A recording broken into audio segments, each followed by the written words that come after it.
Good evening, ladies and gentlemen, and welcome to Tick, Tick, Boom, presented by the Hoagland Center for the Arts in association with ADHD Productions, sponsored by Blue Cross Blue Shield of Illinois and Alice 97.7 FM. Before the show begins, we'd like to ask you to please turn off all cell phones, Sony PSPs, 52-inch plasma screens, TVs, and any thermonuclear devices you might have brought with you to this evening's performance.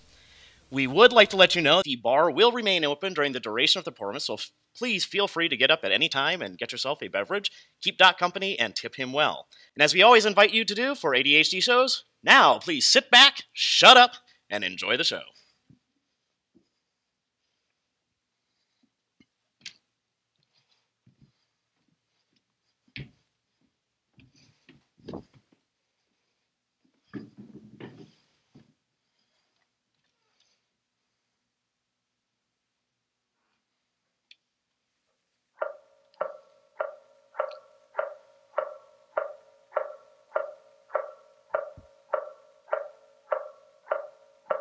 The sound you are hearing is not a technical problem. It is not a musical cue. It is not a joke. It is the sound of one man's mounting anxiety. I am that man. Hi, I'm John, and lately I keep hearing that sound, that ticking. It's no big deal, really. It's actually kind of pleasant, like a watch. Next week, I'll turn 30. 30. Older than my dad was when I was born. Older than Napoleon was when he did something that was probably extremely impressive at the time. I'm not a historian. I'm a composer. Sorry, a promising young composer. Should have kids of my own by now, a career. But instead, I've been promising for so long, I'm afraid I'm starting to break the fucking promise. And I want to get some writing done, but I keep hearing those tick-ticks. And sometimes, after a couple of them, I hear something else. A distant boom, like a bomb has gone off, not too far away. And the next one might be closer. And I better watch out. Tick, tick, boom! So, here we are. It's a Saturday night in January 1990. In my apartment on the edge of Soho, I'm trying to work, trying to enjoy what remains of my extremely late 20s, trying to ignore the tick-tick booms.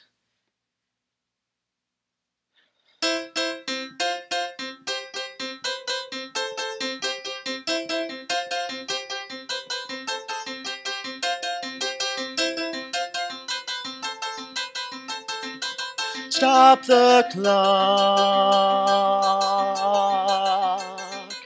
Take time out.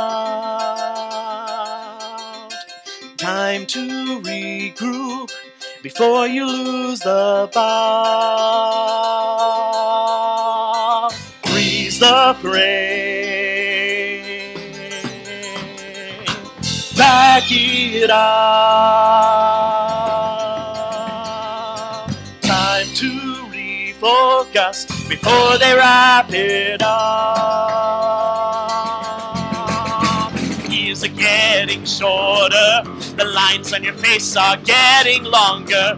Feel like you're treading water, but the riptide's getting stronger. Don't panic, don't jump ship, can't fight it like taxes. At least it happens only once in your life. They're singing happy birthday, you just want to lay down and cry. Not just another birthday, it's 3090. Why can't you stay 29? Hell, you still feel like you're 22. Turn 30, 1990, bang, you're dead. What can you do? What can you do? What can you do? Hey, you know what? I mean, it's no big deal. I mean, what's 30? Just the end of youth? John, you've got to chill. Michael, my roommate, and my oldest and dearest friends. We grew up together. moved to Manhattan together, and we're starving artists together. Michael was a terrific actor, but he gave it all up to become a big-time market research exec. He is now the proud new owner of a brand new BMW. So, Mike, you're 30. Are you happy? 30's great. 30's like Newark Airport. Newark Airport? Hard to get to, but once you're here, fewer delays. Mike spends way too much time traveling on business. Clear the runway, make another pass. Try one more approach before you're out of gas. Friends are getting fatter, the hairs on your head are getting thinner. Feel like a clean on a team that ain't a winner. Don't freak out, don't strike out, can't fight it like City Hall. At least you're not alone, your friends are there too. They're singing happy birthday, you just wish you could run away. Who cares about a birthday in 90? Hey, can't you be optimistic? You're no longer the ingenue. Turn 30, 1990, boom, you're passing. What can you do? What can you do?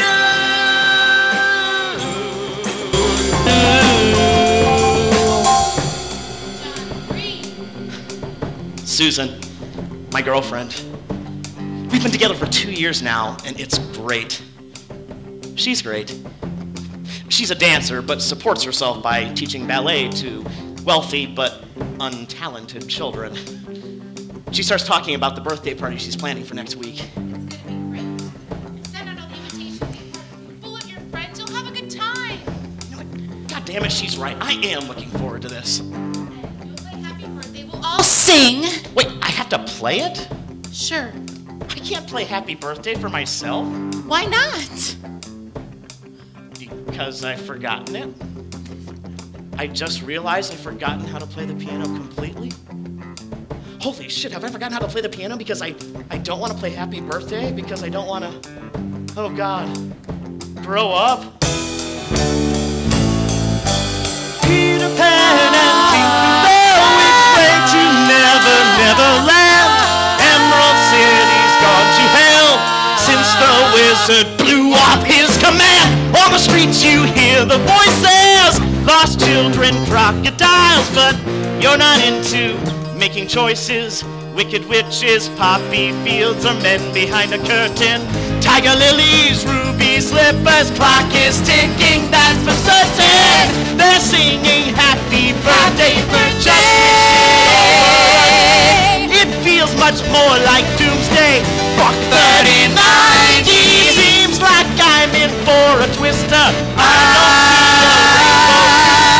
Turn 30 in the 90s. Into my hands now, the ball is passed. I want the spoils, but not too fast. The world is calling, it's now or never land. Why can't I stay a child forever? And 3090, 3090, 3090, 3090, 3090, 3090.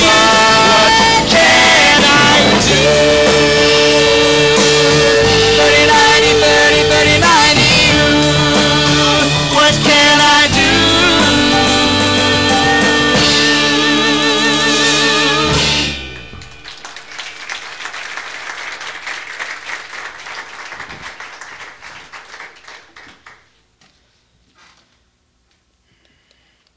Hey, tomorrow night I want to show you the new place. Oh yeah, Michael's moving out. He's making so much money now, he bought an apartment with a bathtub in the bathroom. Tick, tick, tick. And will you please let me set up an interview with my firm?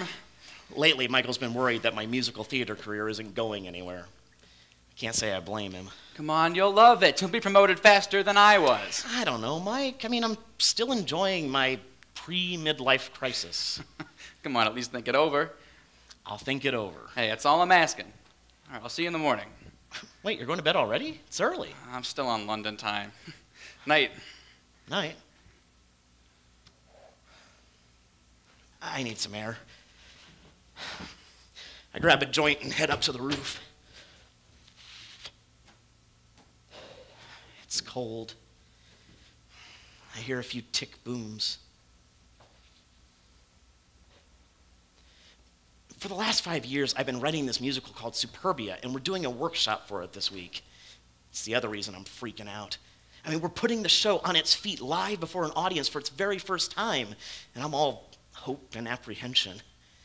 I mean, it's the best thing I've ever done, and if the show does well, and if I can get my so-called agent, Rosa Stevens, who hasn't returned any of my calls in the last 6 months, to actually come and see the show, well, it might get some buzz.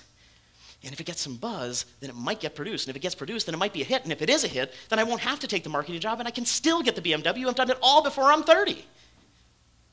Or at least I can fudge the dates to make it sound that way in my Sunday Times Arts and Leisure profile. I'm not proud of this line of thinking, but it's hard for anyone born after 1960 to be idealistic or original. I mean, we know what happens to ideals.